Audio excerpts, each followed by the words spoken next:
सतनाम श्री वाहेगुरु साहेब जी। श्लोक बसंत स्वर्ग लोक है, जितत पृथ्वी नवखंडन है। विसरांत हर गोपाल है, नानक ते प्राणी उद्यान ब्राह्मण है। बसंत स्वर्ग लोक है, जितते पृथ्वी नवखंडन है। विसरांत हर गोपाल है, नानक ते प्राणी उद्यान ब्राह्मण है। कौतक कोड तमास्या कितनायावस नाओ। नानक कोड़ी नरक बराबरे, उजड़ सोई थाओ। पौड़ी महापयान उदयान, नगर कर मान्या। झूठ समगरी पेख, सच कर जानिया। काम क्रोध अहंकार, फिर है देवान्या। सिर लगा जम दंड, तां पछुतान्या। बिना पूरे गुरदेव, फिर सैतान्या। सिर लगा जम दंड, तां पछुतान्या। बिन पूरे गुरदेव, फिर सैतान्या। वाहिगुरु जी का खालसा, वाहिगुरु जी की फतेह। धन धन गुरदेव जिस संग हर जपे, गुर कृपाल जपे ताप गुण सब छपे। ऐसे करुणा निधान भगत वत्सल अनाथनाथ जगत गुरु, हाजरा हजूर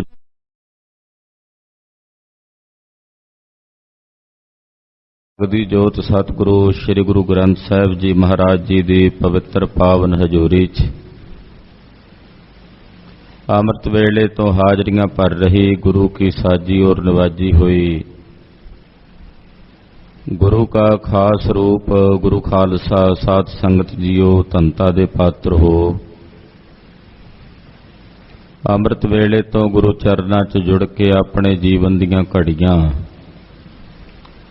सतगुरु नौवें पातशाह जगत गुरु श्री गुरु तेग बहादुर साहब जी महाराज जी दे लेखे ला के सफलियां कर रहे हो। जैत सरी दी वार चों अज दा पावन श्री मुखवाक सानू सारियां नू प्राप्त होया है, जो हुणे हुणे आप जी ने भाई साहब जी की रसना तो सरवण कीता है। आओ कुछ समय लई अपनियां मन और बिरतियां नू एकागर करिए, सतगुरां दे शब्द दा रस माणीए। ये अमृत दे गटाक हन, ये अमृत दे झरने हन। सुरत नू एकागर कीते बिना इन्हां दा रस माणना औखा है। सुरती दी एकाग्रता बन जावे ਇਸ ਲਈ ਸਤਿਗੁਰਾਂ ਦੇ ਸ਼ਬਦ ਦਾ ਆਸਰਾ ਲਈਏ। ਗੁਰਦੇਵ ਵੱਲੋਂ ਬਖਸ਼ਿਸ਼ ਕੀਤੇ ਗਏ ਪਾਵਨ ਗੁਰ ਮੰਤਰ ਨੂੰ ਜਪਦਿਆਂ ਆਖੀਏ ਜੀ, ਸਤਨਾਮ ਸ੍ਰੀ ਵਾਹਿਗੁਰੂ ਸਾਹਿਬ ਜੀ। ਸਤਨਾਮ ਸ੍ਰੀ ਵਾਹਿਗੁਰੂ ਸਾਹਿਬ ਜੀ। ਸ਼ਲੋਕ ਬਸੰਤ ਸਵਰਗ ਲੋਕਹਿ ਜਿਤ ਤੇ ਪ੍ਰਿਥਵੀ ਨਵ ਖੰਡਨ ਹੈ। ਸ਼ਲੋਕ ਉਚਾਰਦੇ ਨੇ ਮਹਾਰਾਜ ਪੰਚਮ ਪਾਤਸ਼ਾਹ। ਕੋਈ ਵਿਅਕਤੀ ਕਿਸੇ ਵੱਡੀ ਪਦਵੀ ਨੂੰ ਪ੍ਰਾਪਤ ਕਰ ਲਵੇ, ਜਪਜੀ ਸਾਹਿਬ ਦੀ ਪਾਵਨ ਪੰਕਤੀ, ਪਾਵਨ ਪੌੜੀ, ਉਹਦੀ ਵਿਆਖਿਆ ਕਰ ਰਹੇ ਨੇ ਪੰਜਵੇਂ ਪਾਤਸ਼ਾਹ। ਗੁਰਬਾਣੀ ਦੀ ਜਿਹੜੀ ਵਿਆਖਿਆ ਪ੍ਰਣਾਲੀ ਹੈ ਨਾ, ਗੁਰੂ ਨਾਨਕ ਸਾਹਿਬ ਦੀ ਬਾਣੀ ਦੇ ਸਭ ਤੋਂ ਪਹਿਲੇ ਵਿਆਖਿਆਕਾਰ ਜੇ ਕੋਈ ਹੈਣ ਤਾਂ ਉਹ ਗੁਰੂ ਅੰਗਦ ਦੇਵ ਸਾਹਿਬ ਨੇ। ਗੁਰੂ ਨਾਨਕ ਸਾਹਿਬ ਦੀ ਬਾਣੀ ਦੀ ਵਿਆਖਿਆ ਗੁਰੂ ਅੰਗਦ ਸਾਹਿਬ ਨੇ ਆਪਣੀ ਬਾਣੀ 'ਚ ਕੀਤੀ। ਗੁਰੂ ਨਾਨਕ ਔਰ ਗੁਰੂ ਅੰਗਦ ਦੇਵ ਸਾਹਿਬ ਜੀ ਦੀ ਬਾਣੀ ਦੀ ਵਿਆਖਿਆ ਗੁਰੂ ਅਮਰਦਾਸ ਤੀਸਰੇ ਪਾਤਸ਼ਾਹ ਨੇ ਆਪਣੀ ਬਾਣੀ 'ਚ ਕੀਤੀ। ਤਿੰਨ ਪਾਤਸ਼ਾਹੀਆਂ ਦੀ ਬਾਣੀ ਦੀ ਵਿਆਖਿਆ ਫਿਰ ਧੰਨ ਗੁਰੂ ਰਾਮਦਾਸ ਸੋਢੀ ਸੁਲਤਾਨ ਪਾਤਸ਼ਾਹ ਨੇ ਕੀਤੀ ਹੈ, ਤੇ ਆਪਣੇ ਤੋਂ ਵੱਡਿਆਂ ਸਤਿਗੁਰਾਂ ਦੀ ਬਾਣੀ ਦੀ ਵਿਆਖਿਆ ਫਿਰ ਪੰਚਮ ਪਾਤਸ਼ਾਹ ਧੰਨ ਗੁਰੂ ਅਰਜਨ ਦੇਵ ਸਾਹਿਬ ਕਰਦੇ। ਸ੍ਰੀ ਗੁਰੂ ਨਾਨਕ ਸਾਹਿਬ ਜੀ ਦੀ ਬਾਣੀ ਦੇ ਸਭ ਤੋਂ ਪਹਿਲੇ ਵਿਆਖਿਆਕਾਰ ਆਪਾਂ ਕਹਿ ਲਈਏ ਤੇ ਗੁਰੂ ਅੰਗਦ ਦੇਵ ਸਾਹਿਬ ਨੂੰ ਕਹਿ ਲਈਏ, ਇਹ ਕੋਈ ਅਤਕਥਨੀ ਨਹੀਂ।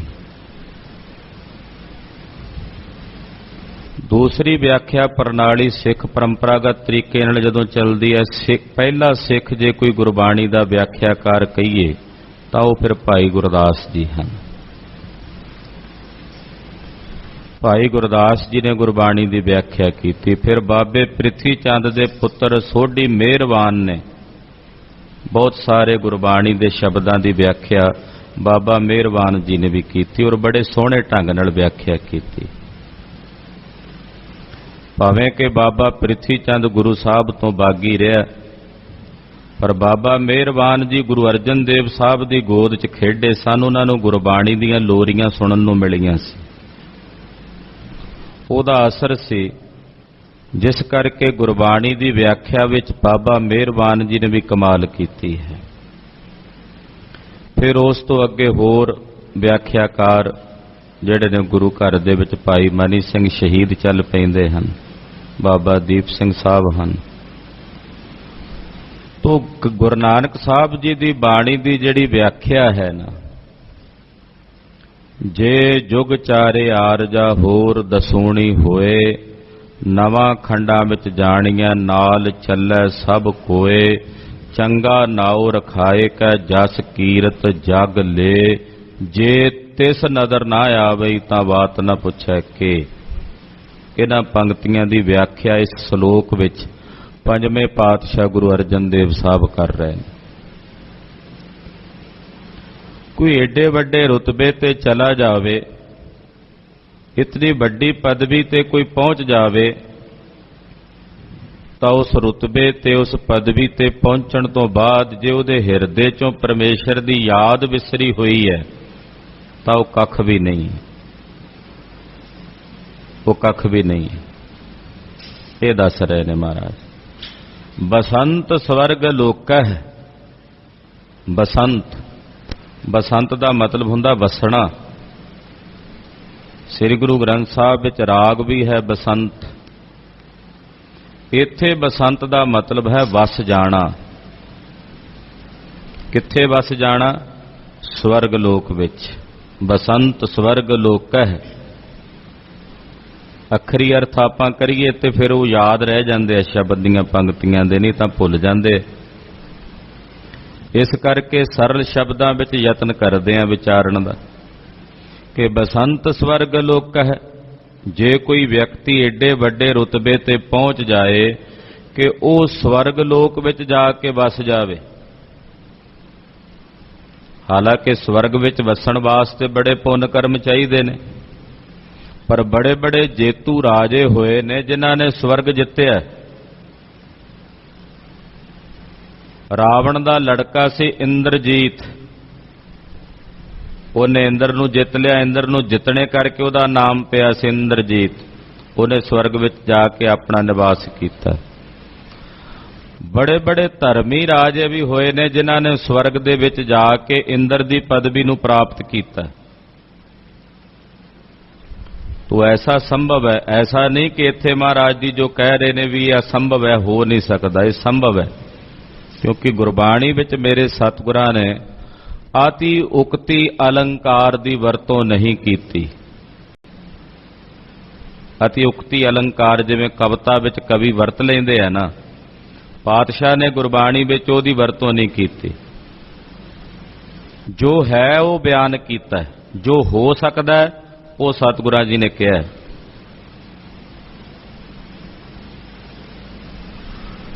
ਜਿਵੇਂ ਕੋਈ ਕਵੀ ਕਵਿਤਾ ਲਿਖਦਾ ਨਾ, ਉਹ ਅਤੀ ਉਕਤੀ ਅਲੰਕਾਰ ਦੀ ਵਰਤੋਂ ਵੀ ਕਰ ਲੈਂਦਾ। ਜਿਵੇਂ ਆਖਿਆ ਕਿ ਫਲਾਣਾ ਬੰਦਾ ਏਡਾ ਵੱਡਾ ਸੀ ਵੀ ਉਹਦਾ ਮੂੰਹ ਏਦਾਂ ਸੀ ਜਿਵੇਂ ਕੋਈ ਪਹਾੜ ਦੀ ਕੰਧਰਾ ਹੋਵੇ। ਪਹਾੜ ਦੀ ਕੰਧਰਾ ਜਿੱਡਾ ਉਹਦਾ ਮੂੰਹ ਸੀ, ਨੱਕ ਨਾਲ ਸਾਹ ਲੈਂਦਾ ਸੀ ਤਾਂ ਜਿੰਨੀ ਧਰਤੀ ਦੀ ਮਿੱਟੀ ਸੀ, ਕੰਕਰ ਸੀ, ਜੀਵ ਜੰਤੂ ਸੀ, ਸਾਹ ਦੇ ਨਾਲ ਅੰਦਰ ਖਿੱਚ ਲੈਂਦਾ ਸੀ। ਕਵੀ ਨੇ ਕਵਿਤਾ ਲਿਖ ਦਿੱਤੀ ਹੈ। ਹੁਣ ਏਡੀ ਵੱਡੀ ਨਾਸਕਾ ਕਿਹਦੀ ਹੋ ਸਕਦੀ ਹੈ? ਅਤਿਉਕਤੀ ਅਲੰਕਾਰ ਹੈ ਨਾ, ਪਰ ਉਹਨੇ ਆਪਣਾ ਰਸ ਭਰਨ ਲਈ ਕਵਿਤਾ ਵਿੱਚ ਇਹਦੀ ਵਰਤੋਂ ਕਰ ਲਈ।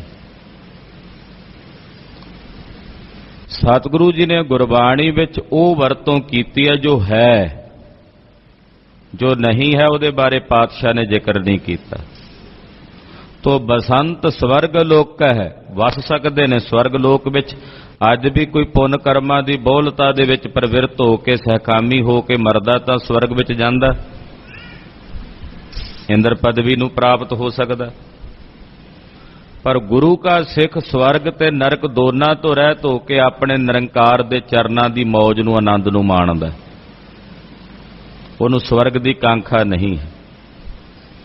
ਖੈਰ, ਹੁਣ ਕੋਈ ਏਡਾ ਵੱਡਾ ਰਾਜਾ ਹੋਵੇ, ਇਤਨੀ ਵੱਡੀ ਪਦਵੀ ਤੇ ਪਹੁੰਚ ਜਾਵੇ ਕਿ ਸਵਰਗ ਲੋਕ ਵਿੱਚ ਜਾ ਕੇ ਵਸ ਜਾਵੇ।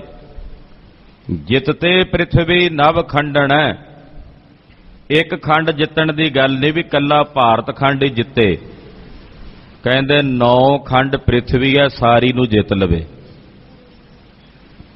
ਏਡਾ ਵੱਡਾ ਜੇਤੂ ਰਾਜਾ ਬਣ ਜਾਏ, 9 ਖੰਡ ਪ੍ਰਿਥਵੀ ਜਿੱਤ ਲਵੇ। ਕੱਲੇ ਭਾਰਤ ਖੰਡ ਦੀ ਗੱਲ ਨਹੀਂ ਹੋ ਰਹੀ।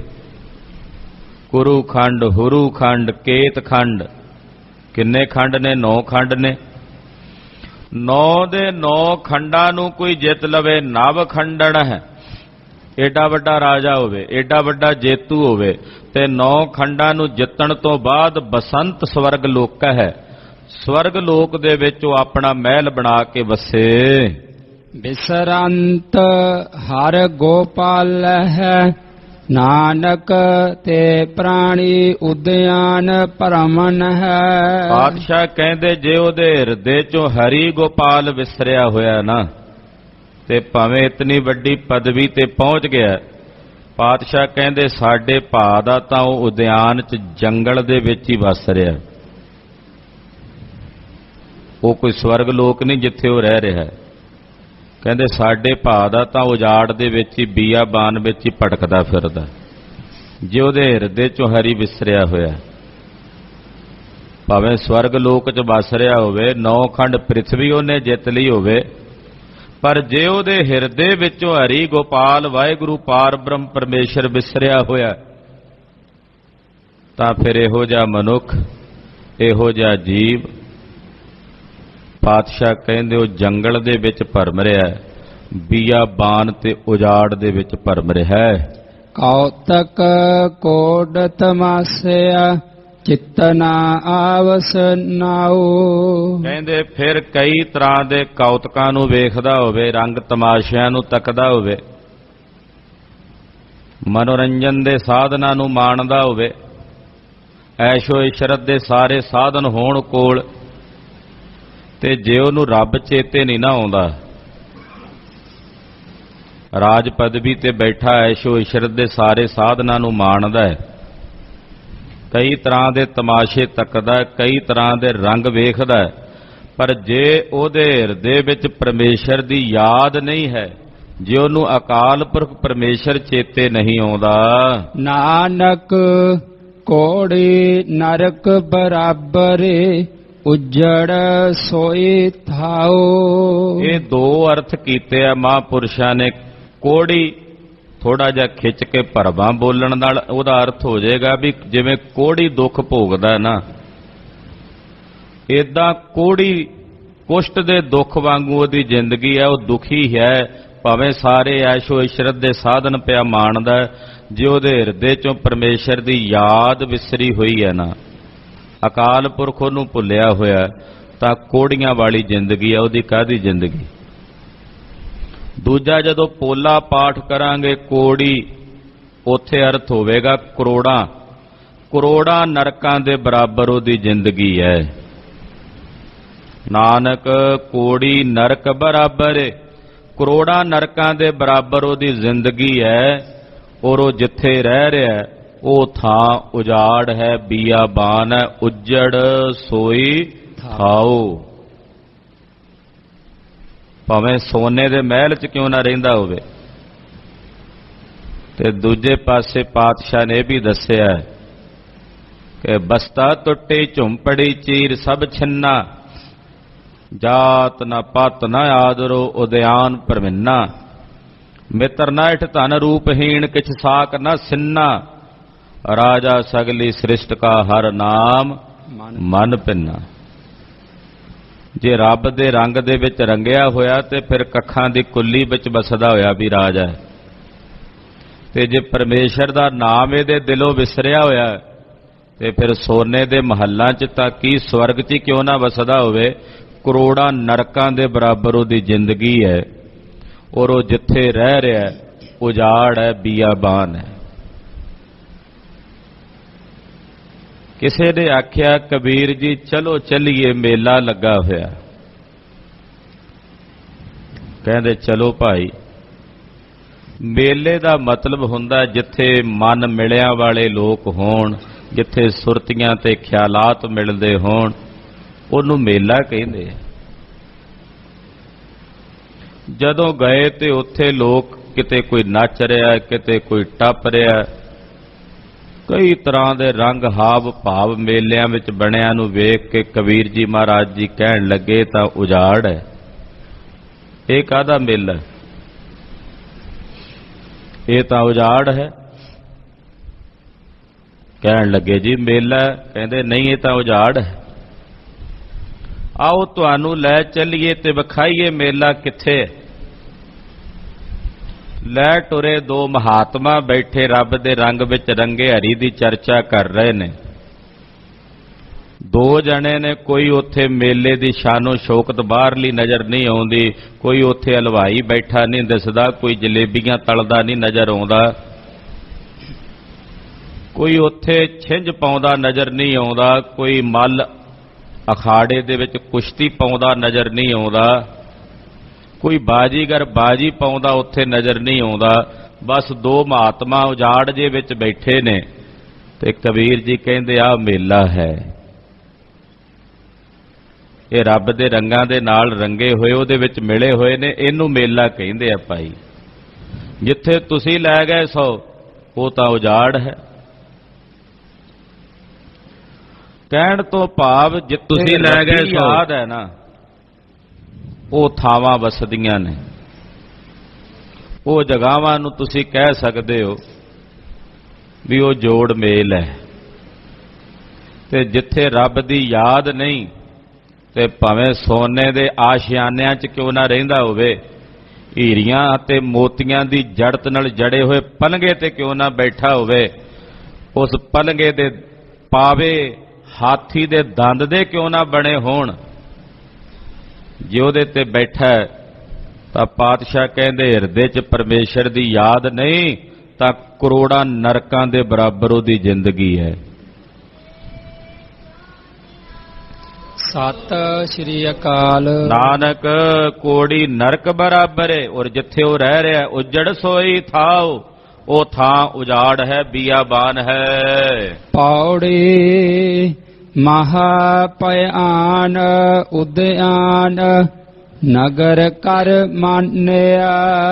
ਮਹਾ ਭਿਆਨਕ ਉਦਿਆਨ ਜੰਗਲ ਨੂੰ ਇਸ ਬੰਦੇ ਨੇ ਭਰਮ ਦੀ ਦਸ਼ਾ ਵਿੱਚ ਨਗਰ ਕਰਕੇ ਸਮਝ ਲਿਆ। ਜੋ ਉਜਾੜ ਹੈ ਉਹਨੂੰ ਨਗਰ ਸਮਝੀ ਬੈਠਾ, ਭਰਮ ਹੈ ਨਾ। ਤੁਸੀਂ ਆਖੋਗੇ ਕਿਵੇਂ ਹੋ ਸਕਦਾ ਵੀ ਅਸੀਂ ਭਰਮ ਚ ਉਜਾੜ ਨੂੰ ਨਗਰ ਸਮਝ ਲਈਏ। ਆ ਬੱਦਲਬਾਈ ਹੋਈ ਹੈ, ਆਕਾਸ਼ ਵੱਲ ਨਿਗਾਹ ਮਾਰ ਕੇ ਵੇਖੀਏ, ਬੱਦਲਾਂ ਨੂੰ ਦੌੜਦਿਆਂ ਇਦਾਂ ਜਾਪਦਾ ਜਿਵੇਂ ਜੰਗ ਹੋ ਰਿਹਾ। ਇਧਰੋਂ ਸ਼ੁਭ ਸ਼ਸਤਰ ਲੈ ਕੇ ਸੂਰਮੇ ਜਾ ਰਹੇ ਨੇ, ਉਧਰੋਂ ਆ ਰਹੇ ਨੇ, ਆਪਸ ਵਿੱਚ ਮਿਲਦੇ ਨੇ, ਇਦਾਂ ਜਾਪਦਾ ਵੱਡੇ ਵੱਡੇ ਪਹਾੜ ਨੇ, ਇਦਾਂ ਜਾਪਦਾ ਵਿੱਚ ਕਿਲੇ ਬਣੇ ਹੋਏ ਨੇ। ਪਰ ਕੀ ਇਹ ਸਾਰਾ ਕੁਝ ਸੱਚ ਹੁੰਦਾ? ਭਰਮ ਦੀ ਦਸ਼ਾ 'ਚ ਹੀ ਸਾਨੂੰ ਨਜ਼ਰ ਆ ਰਹੇ ਨੇ ਨਾ। ਸੱਚਾਈ ਵਿੱਚ ਤਾਂ ਕੇਵਲ ਇੱਕ ਹਵਾ ਦੇ ਪਹਾੜ ਹੀ ਨੇ ਨਾ। ਇਨ ਬਿਨ ਇਸੇ ਤਰ੍ਹਾਂ ਇਸ ਸੰਸਾਰ ਨੂੰ ਜੋ ਉਦਿਆਨ ਸੀ, ਜੰਗਲ ਸੀ, ਪਾਤਸ਼ਾਹ ਕਹਿੰਦੇ ਨੂੰ ਤੁਸੀਂ ਨਗਰ ਕਰਕੇ ਸਮਝ ਲਿਆ, ਭਰਮ ਦੀ ਦਸ਼ਾ 'ਚ ਨਗਰ ਹੈ। ਹਾਂਜੀ।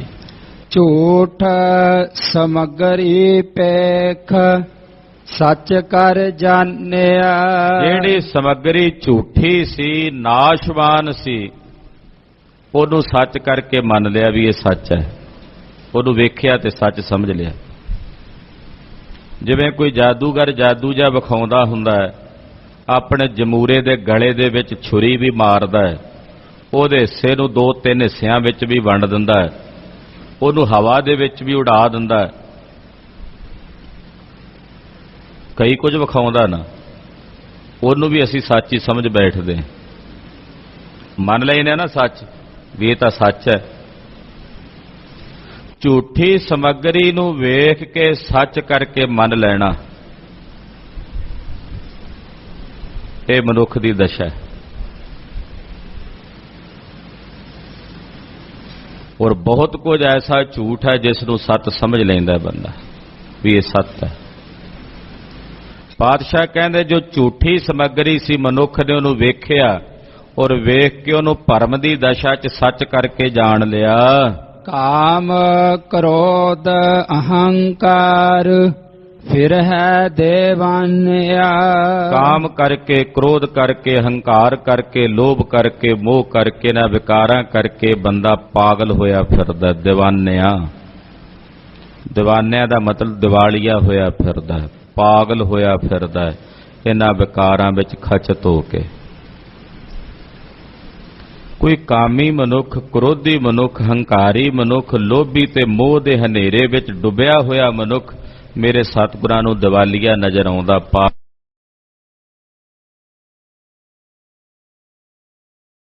ਇਹ ਬੌਰਾ ਹੀ ਕਰਦੇ ਆ ਮਨੁੱਖ ਨੂੰ, ਜਿਹੜੇ ਵਿਕਾਰ ਨੇ ਪਾਗਲ ਹੀ ਬਣਾਉਂਦੇ ਆ। ਇਹਨਾਂ ਵਿਕਾਰਾਂ ਵਿੱਚ ਲੱਗਾ ਹੋਇਆ ਮਨੁੱਖ ਦਿਵਾਲੀਆ ਕਹੀਏ ਪਾਗਲ ਹੋਇਆ ਫਿਰਦਾ ਹੈ। ਸਿਰ ਲੱਗਾ ਜਮ ਡੰਡ ਤਾਂ ਪਛਤਾਨਿਆ। ਜਦੋਂ ਸਿਰ ਦੇ ਉੱਤੇ ਜਮ ਦਾ ਡੰਡਾ ਲੱਗਾ ਤਾਂ ਫਿਰ ਮਨ 'ਚ ਪਛਤਾਵਾ ਹੋਣ ਲੱਗ ਪਿਆ।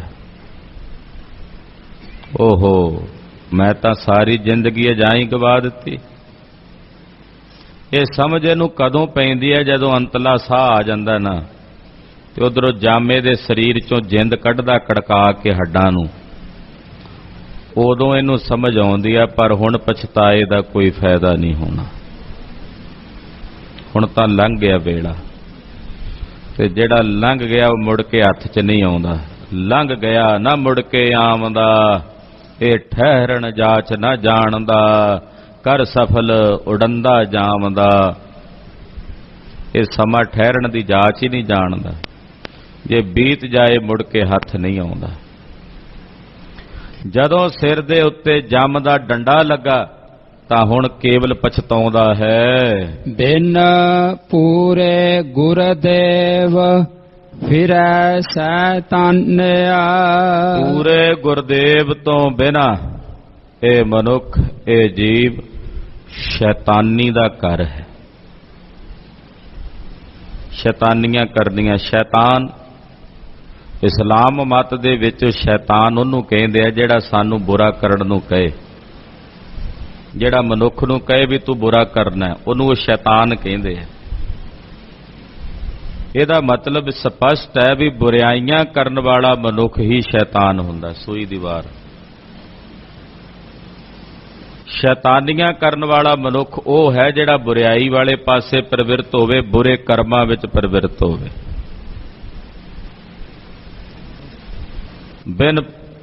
ਬਿਨ ਪੂਰੇ ਗੁਰਦੇਵ ਫਿਰੈ ਸ਼ੈਤਾਨਿਆ। ਗੁਰੂ ਤੋਂ ਬਿਨਾ ਇਹ ਜੀਵ ਸ਼ੈਤਾਨ ਹੋ ਕੇ ਫਿਰਦਾ ਹੈ, ਹੈਵਾਨ ਹੋ ਕੇ ਫਿਰਦਾ ਹੈ। ਮਨੁੱਖ ਨਹੀਂ ਰਹਿ ਜਾਂਦਾ, ਹੈਵਾਨ ਹੋ ਜਾਂਦਾ ਹੈ ਜਦੋਂ ਗੁਰੂ ਤੋਂ ਵਿਹੂਣਾ ਹੋ ਕੇ ਸੰਸਾਰ 'ਚ ਵਿਚਰਦਾ ਹੈ।